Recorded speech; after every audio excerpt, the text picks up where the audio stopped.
Je parlerai de ta bonté, de ta fidélité. Je dirai tout haut.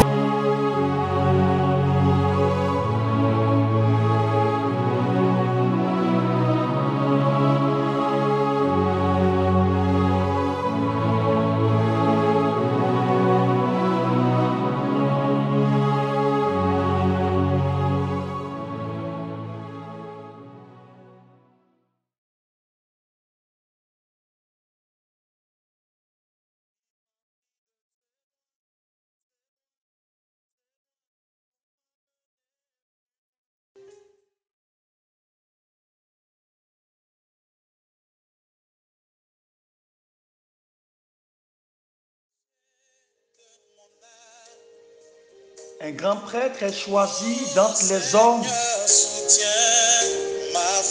pour les représenter dans les choses de Dieu,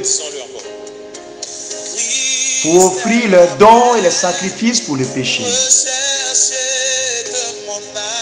Il sera capable de comprendre les ignorants et ceux qui se trompent, car lui-même sent le poids de sa faiblesse et les causes qu'il lui faille offrir un sacrifice pour ses propres péchés, tout comme il en offre un pour les péchés du peuple. Au nom du Père et du Fils et du Saint-Esprit, Amen.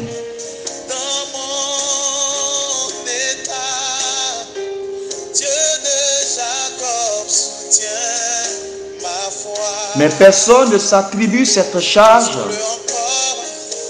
seulement celui qui est appelé par Dieu comme Aaron. Ainsi, le Christ ne s'est pas attribué à lui-même l'honneur d'être grand prêtre. Il a reçu par cette parole: tu es mon fils, moi aujourd'hui je t'ai donné la vie. Et il est dit ailleurs: tu es prêtre pour toujours dans la ligne de Melchisédek. Seigneur, nous voulons te dire merci, que l'honneur et la gloire te reviennent.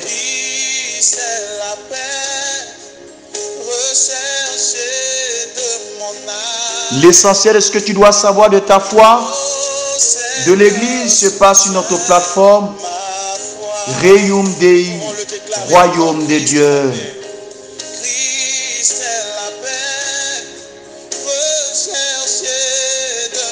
Que les paroles de ce cantique te fassent du bien.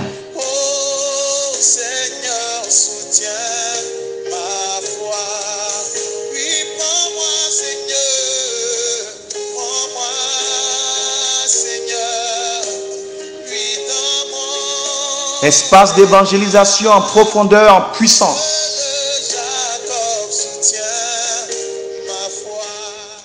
Que la gloire de Dieu te localise de là où tu te trouves. Que la puissance de Dieu bénisse ta vie abondamment et richement. Abondamment et richement. Fils et filles d'Israël, soyez puissamment bénis. Soyez puissamment élevés. Une semaine de gloire commence. Une semaine de gloire s'élève. Une semaine riche en bonté. Une semaine riche en puissance de Dieu. Une semaine riche en gloire de Dieu commence. Dieu vous élève.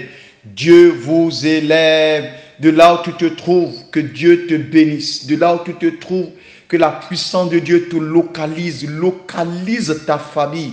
Afin que Dieu lui-même explose son amourement dans votre vie. Que Dieu vous bénisse. Que Dieu bénisse les malades. Que Dieu guérisse les malades. Que Dieu guérisse et bénisse les malades. Tous ceux qui sont malades et qui sont sur notre plateforme, que Dieu vous bénisse richement, que Dieu vous guérisse abondamment, que Dieu vous aide à pouvoir expérimenter la puissance de sa guérison. Je dis bien la puissance de sa guérison. Que le miracle de Dieu vous localise de là où vous vous trouvez. Que le miracle de Dieu vous localise de là où vous vous trouvez, afin que chacun de vous puisse faire l'expérience de Jésus glorieux, l'expérience de Jésus qui guérit, l'expérience de Jésus qui restaure, l'expérience de Jésus qui bénit. Dieu vous élève richement, Dieu vous élève abondamment. Soyez puissamment et abondamment bénis. Bien-aimés frères, bien-aimés sœurs, aujourd'hui, nous allons partager un thème de gloire, un thème de puissance. Gloire à Dieu. Le thème de notre enseignement, le prêtre, est toujours le prêtre. Le prêtre est toujours le prêtre. Aujourd'hui encore, des hommes s'engagent à la suite du Christ en devenant prêtres. C'est un engagement merveilleux, un don de soi par amour de Dieu et des hommes. On perçoit le prêtre comme un célibataire, un homme très occupé. Mais au fond, qu'est-ce qu'un prêtre? Qu'est-ce qu'un prêtre? Pourquoi depuis 2000 ans, des hommes quittent tout, quittent leurs parents,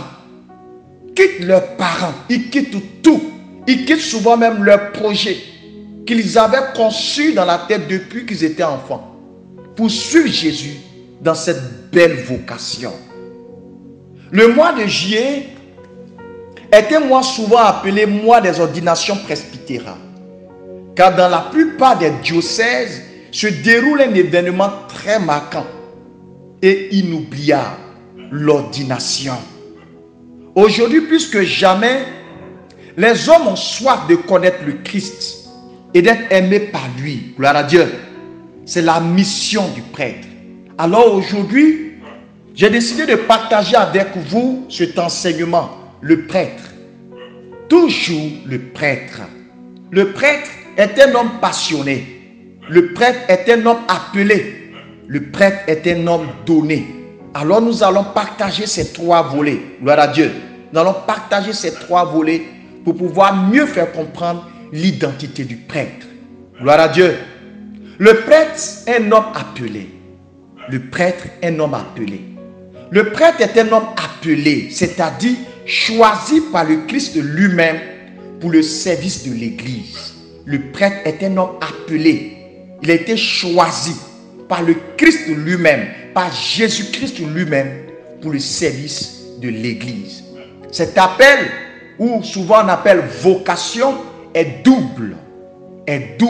D'une part, l'appel est une aspiration personnelle à servir le Christ et les hommes, qui grandit et s'affermit par la prière, lieu privilégié du dialogue avec Dieu. Donc, il y a d'abord cette première étape, une aspiration personnelle à servir le Christ et les hommes. D'autre part, l'appel est celui de l'Église. Cet appel est celui de l'Église qui, par la voix d'un ami, par la voix d'un parent, par la voix même souvent même d'un prêtre, par le comportement d'un prêtre, par la manière de vivre d'un prêtre, par la manière de faire d'un évêque, authentifie l'aspiration intérieure de la personne. Il y a toujours un élément déclencheur. On est définitivement sûr d'avoir la vocation par l'ordination sacerdotale. En fait, le prêtre reçoit sa vocation et il choisit simplement d'y répondre. Donc, il reçoit sa vocation et il choisit simplement d'y répondre. Saint Paul, notre aîné dans la foi, compare le ministre, c'est-à-dire le serviteur de l'Église, à un intendant. Qu'on nous regarde donc comme des serviteurs du Christ et des intendants des mystères de Dieu.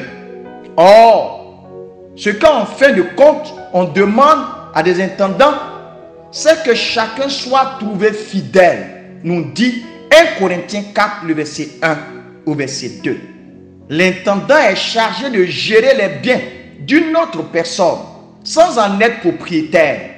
C'est ainsi que le prêtre reçoit du Christ les biens du salut pour les distribuer comme il convient aux personnes à qui il est envoyé. Il s'agit des biens de la foi. il s'agit des biens de la foi. Le prêtre est donc l'homme du mystère de la foi. Personne ne peut se considérer comme le propriétaire de ses biens. Personne. Personne ne peut se considérer comme le propriétaire de ses biens. Nous en sommes tous les bénéficiaires. Donc, en vertu de ce que le Christ a institué, le prêtre a le devoir d'en être l'intendant. Juste ça. Et lorsque nous prenons le livre du Saint-Pape Jean-Paul II, Ma vocation, don et mystère, le chapitre 8, le livre qui est apparu en 1996, il nous parle de cette réalité du prêtre qui est juste l'intendant des dons, des biens que Dieu lui donne afin de pouvoir manifester cela dans la foi à l'Église et à ses fidèles. Le deuxième point, le prêtre est un homme passionné. Que quelqu'un me dise, le prêtre est un homme passionné. Le prêtre est avant tout un passionné de Dieu et des hommes. Et avant tout un passionné de Dieu et des hommes. Passionné de Dieu car il a fait l'expérience personnelle de l'amour du Christ pour lui et souhaite la partager aux hommes. L'élément est capital. Il a fait l'expérience personnelle de l'amour du Christ pour lui et il souhaite partager cette expérience aux hommes. Il a découvert que Jésus est bel et bien vivant dans sa vie. Est bel et bien vivant dans sa vie. Aujourd'hui même, il découvre cela chaque jour de sa vie. Il est le Fils de Dieu fait homme, venu sur nos chemins pour dire l'amour de son Père pour le monde.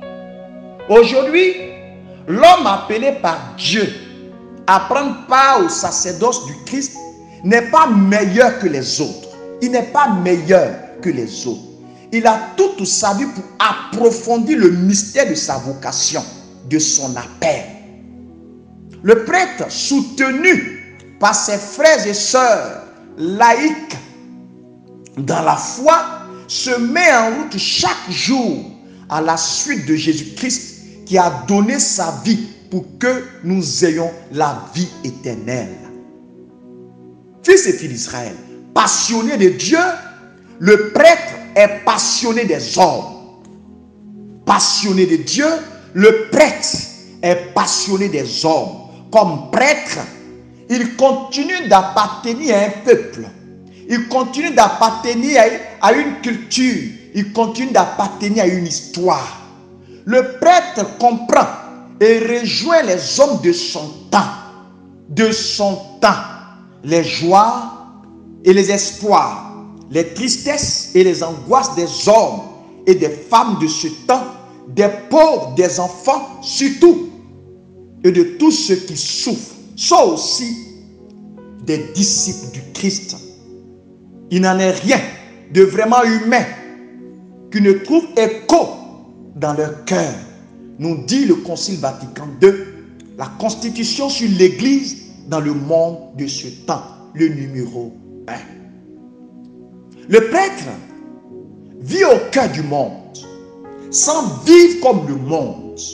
Le prêtre vit au cœur du monde, sans vivre comme le monde, car il appartient à Dieu pour continuer la mission du Christ Sauveur et miséricordieux pour les pécheurs.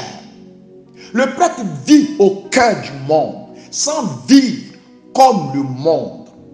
Être passionné des hommes, cela signifie vouloir leur bonheur, vouloir leur paix, vouloir leur joie, leur succès, leur réussite, leur guérison, leur délivrance, leur restauration, etc.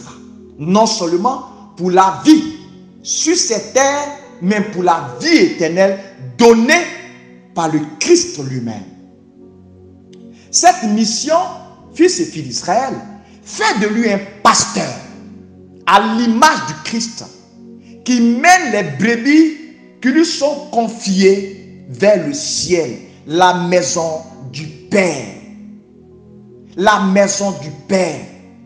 Le prêtre dirige il conduit les brebis vers le ciel, vers la maison du Père. Vers la maison du Père.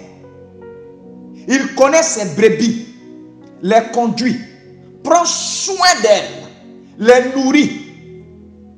Il prend soin d'elles. Il va chercher la brebis perdue. Et il est prêt à donner sa vie pour elle. Il est prêt à donner sa vie pour elle. Il prend soin de la brebis. Il nourrit la brebis. Que ce soit spirituellement, que ce soit physiquement. Il doit se dépenser. Chercher les moyens. Spirituellement. Nourrir la foi. Nourrir la foi de ses fidèles. Nourrir la foi des chrétiens. Nourrir leur foi. Nourrir leur être. Prendre soin de la brebis. Prendre soin des brebis. C'est pourquoi il est conduit. Il est conduit. Il est guide.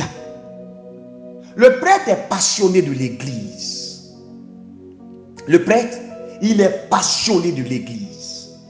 Le Christ est l'époux de l'église. Il a aimé et s'est livré pour elle. Dans son sacerdoce, le prêtre se livre tout entier aussi. Le prêtre se livre tout entier aussi. Jusque dans le célibat qui signifie le don radical de soi-même. Jusque dans son corps à Dieu et aux hommes. Et aux hommes. Dans son sacerdoce, le prêtre se livre tout entier. Même dans le célibat. Qui signifie le don radical de soi-même. Ce n'est pas une imposition, le célibat. Non. Ce n'est pas une imposition. Mais c'est un choix radical du prêtre pour pouvoir être tout donné à l'église, tout donné à l'humanité. Jusque dans son corps à Dieu et aux hommes. Mon dernier point, le prêtre. Un homme donné. Est-ce que tu peux dire le prêtre, un homme donné? Est-ce que tu peux le répéter? Le prêtre, un homme donné. Le prêtre est un homme donné par amour et pour le service. Il ressemble au Christ tête du corps, son église. C'est-à-dire qu'il est ordonné pour le service de l'église. Son autorité dans la hiérarchie de l'église est celle du serviteur. Une autorité d'amour et de service. Si quelqu'un veut être le premier, il sera le dernier de tous et le serviteur de tous, nous dit Marc 9, le verset 35. Nous dit Jésus. Au cours de son dernier repas avec ses disciples, le Christ nous donne aussi l'exemple du lavement des pieds. Le Christ est le premier à se donner pour nous entraîner à sa suite. À la suite du Christ serviteur, le prêtre est le premier à se donner pour que tous puissent se donner avec lui à Dieu. En ce sens, le prêtre est un homme donné aux autres et à Dieu. Fils et filles d'Israël, écoute-moi bien. Le prêtre est le premier à se donner. Est le premier à se donner pour que tous puissent se donner avec lui à Dieu. Il est le premier à se donner pour que les fidèles se donnent avec lui. Chez qui? Chez Dieu. En ce sens, le prêtre est un homme donné aux autres et à Dieu. Donner, c'est-à-dire appartenant au Christ. Il peut à son tour le donner au monde. Comment? Il donne Jésus au travers des sacrements, le prêtre. Il donne Jésus au travers des sacrements. Le baptême, le mariage, le sacrement des malades, la confession, la confirmation. où il s'agit au nom du Christ, en la personne du Christ, le prêtre donne Jésus au travers des sacrements. Il donne Jésus quand il annonce sa parole. Alléluia. Il donne Jésus quand il annonce sa parole. Pas seulement les sacrements, mais quand il annonce, quand il prêche, quand il enseigne la parole du Christ, il donne Jésus. Il donne Jésus à l'assemblée. Quand il rend visite aux personnes souffrantes, quand il rend visite aux personnes souffrantes, toutes ces personnes qui souffrent, quand le prêtre se déplace pour rendre visite aux malades, aux personnes souffrantes, le prêtre donne Jésus. Il donne Jésus là où il passe, aux plus pauvres. Le prêtre ne doit pas trier ses amis. Il ne doit pas seulement être dans le camp des riches. Il faut aussi appartenir aux pauvres, parce que nous sommes appelés à aller vers les pauvres. Le cœur du prêtre doit être tourné vers cette catégorie-là. Mais on ne peut donner que ce qu'on a reçu. Alléluia. Le prêtre vit de cette intimité avec Jésus. Il vit de cette intimité avec Jésus dans une relation de cœur à cœur qu'il trouve dans la prière. Donc c'est-à-dire que le prêtre lui-même est un homme de prière. Il est un homme de prière. Car on nous donne ce qu'on a reçu. De qui? De la part de Jésus. De la part de Jésus. De la part de Jésus. Le prêtre vit de cette intimité avec Jésus. Dans une relation de cœur à cœur. Qu'il trouve dans la prière. Qu'il trouve dans la célébration de l'Eucharistie. Et aussi dans la confession, dans laquelle il se reconnaît lui-même pécheur, limité, et où il accueille pour lui la miséricorde du Seigneur pour le fidèle.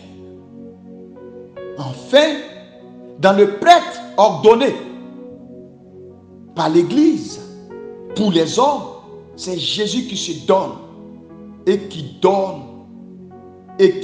en lui la personne du prêtre.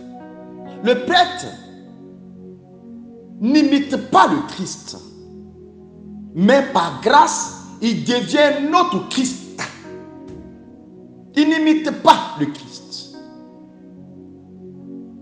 Dans tout ce qu'il est et dans tout ce qu'il fait, le Christ est présent dans le sacrement qu'il vit. Il est avec lui, par lui et en lui, pour répandre l'amour de Dieu qui sauve le monde. Fils et filles d'Israël, Dieu vous bénisse richement. Dieu vous bénisse abondamment. Comme je le disais au début, ce mois de juillet, c'est le mois des ordinations.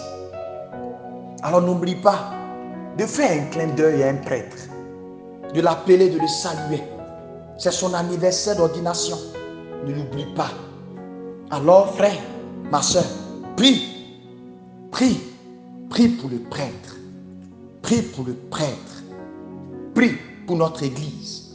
Pour que nous ayons encore et encore de prêtres et de saints prêtres. Que Dieu vous bénisse richement. Que Dieu vous bénisse abondamment. Puissante communion de prière. Que Dieu vous élève richement de là où vous vous trouvez. Que Dieu vous élève. Que chacun de nous puisse faire l'expérience du prêtre.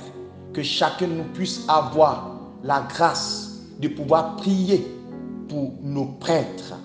Ne les jugeons pas. Ils sont aussi très faibles. Ils ont besoin de nos soutiens. Ne les rejetons pas. Ce sont nos parents. Ce sont nos frères. Ce sont nos amis. Ce sont des hommes. Ils ont besoin simplement de notre soutien. Prions pour eux. Jeûnons pour eux. Supplions Dieu pour eux. Pour que eux aussi puissent se sanctifier chaque jour en célébrant les mystères du Christ, les sacrements. Que Dieu vous bénisse richement. Que Dieu vous bénisse abondamment. Que Dieu fasse que tous les prêtres qui sont sur notre plateforme reçoivent la protection de Dieu en abondance et en abondance. Que les prêtres qui ne sont pas sur notre plateforme, que la puissance de Dieu les localise et que eux aussi, ils puissent vivre le sacerdoce pour la gloire de notre Seigneur Jésus-Christ et pour le salut du monde entier. Dieu vous bénisse richement, Dieu vous bénisse abondamment. Puissante communion de prière.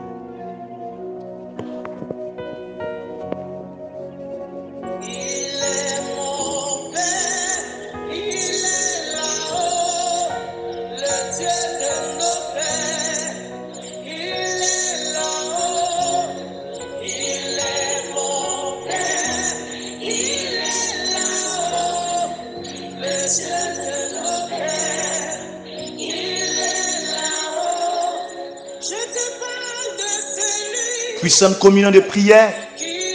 Dieu vous bénisse richement. Dieu vous bénisse abondamment.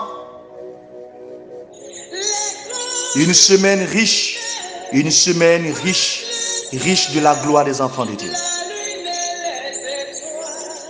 N'oublie pas, prie pour un prêtre aujourd'hui. N'oublie pas, prie pour un prêtre aujourd'hui. Que Dieu te bénisse richement et abondamment.